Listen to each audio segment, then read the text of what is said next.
Kilala na ng Philippine Azkals ang mga makakalaban nila para sa 2019 AFC Asian Cup Qualifiers matapos ang ginawang draw para sa third round ng kompetisyon. Napunta sa Group F ang Team Azkals at makakalaban nila ang Yemen, Tajikistan at Nepal. Ang Philippine Azkals ang highest ranked team sa kanilang grupo, pero alam rin nila na hindi magiging madali ang mga laban lalo't malaki ang nakataya sa kompetisyon. Abante sa 2019 Asian Cup ang top 2 teams sa bawat grupo. Home and away round-robin ang format ng tournament at unang makakalaban ng Azkals ang Nepal sa March 28. Ngayon, how do the Azkals stack up against the other members of Group F sa AFC Asian Cup Qualifiers? Kasama natin ngayon ang Football Analyst at dating member ng Azkals at coach ng UP Fighting Maroons sa UAP, si Coach Anto Gonzales. Coach Anto, welcome back to the Score. Good evening. Thanks for joining us. Okay, finally, after the disappointment of the Suzuki Cup, there's something to look forward to for the Azkals and Azkals fans. Maraming umasa na we will at least move on to the semifinals, no? Lalo't host pa tayo, but didn't pan out that way. Pero sa pananaw mo, and from what you know about the players, a lot of these guys are still your friends and former teammates. Paano sila nag-regroup and have put things together? Now we're like, about 2 months away from the first competition for this year. I've been able to talk to Sina Phil and James, okay, and they're still very positive about the team.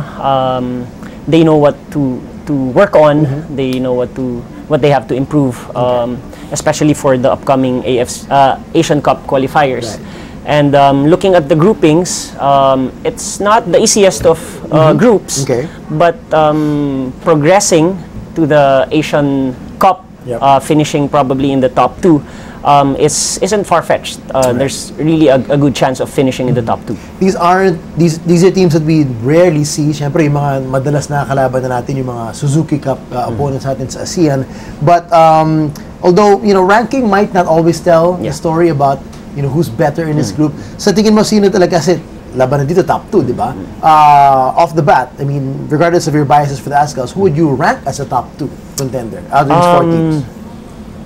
If we get the right preparation, okay, because I think it's ang kalaban talaga ng Azkals is preparation. Always, yeah.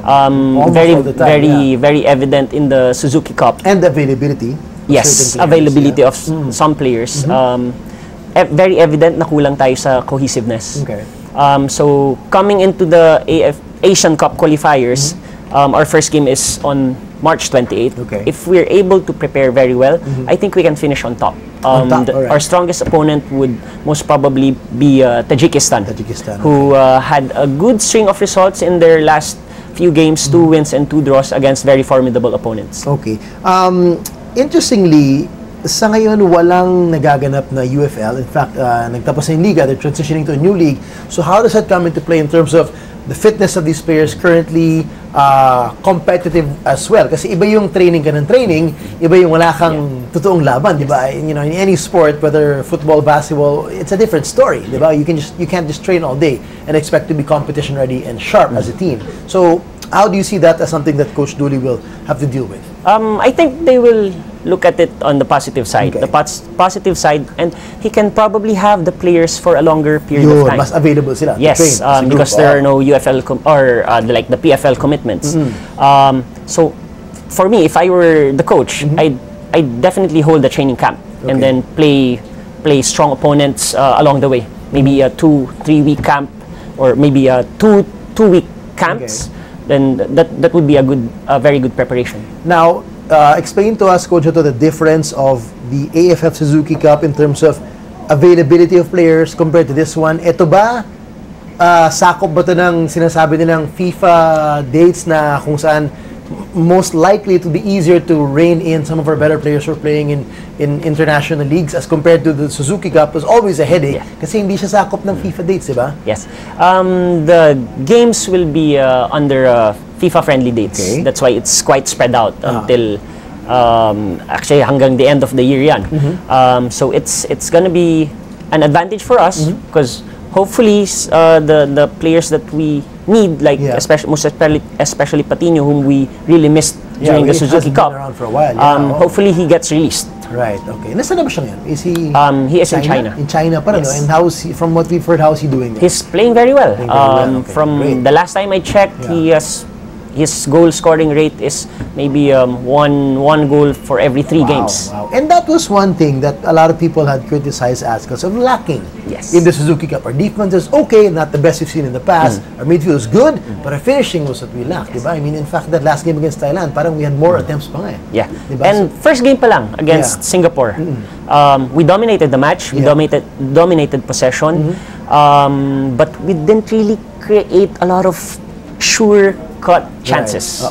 And that's a testament that we really lack that player on top who has that eye for the goal. Correct. And hopefully Patino will be really be available to serve with that. Okay, looking at Coach Dooley, the time he spent with the team as well, iba yung tumagal-tagal ka na. I mean, he had a great first few tournaments now, which was amazing considering the fact he had limited time to prepare the team.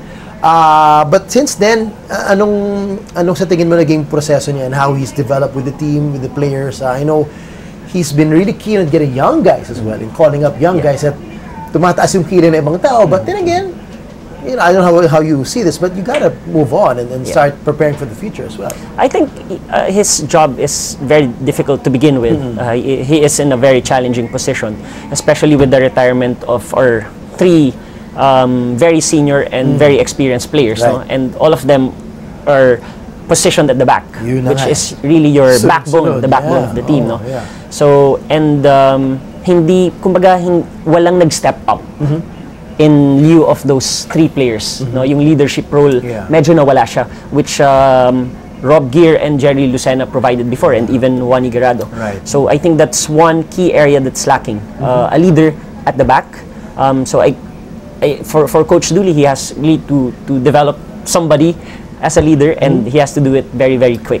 Who do you think should step up in terms of leadership and maturity there in the back line, and who do you expect to really be the one na, okay, you at least 1 or 2 guys should really be up there and bring that leadership back in the back line?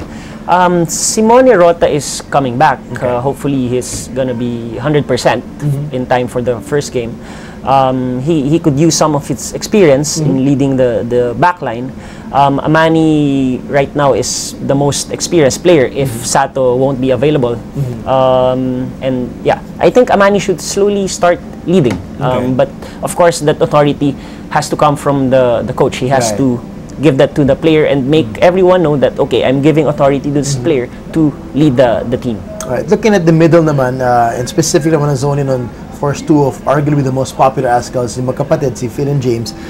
Interestingly enough, Coach Dooley has been playing around with their positions in the last year or so. Si Phil would move up from the striker to the midfield, and the James as well from the wing to the top. You know, how are they, you know, in terms of being comfortable with the role now? Are they just ready to play any position that coach feels them fit, depending on the tournament and who they're playing against, or are they in a little bit of confused mode, like, what can I do now and how can I help the team? In terms of their age, kasi they're not as spring chickens as they were, you know, when we made our first miracle run in the Suzuki Cup 8 years ago already. With those players who are put in like an unfamiliar position, they're very professional about it. They try to make do of what's given to them. But I really feel without Javi Patino in the team, I think your best bet for scoring goals is Phil. It's still Phil. Okay. So I'm really not for Phil playing the midfield if Patino isn't there.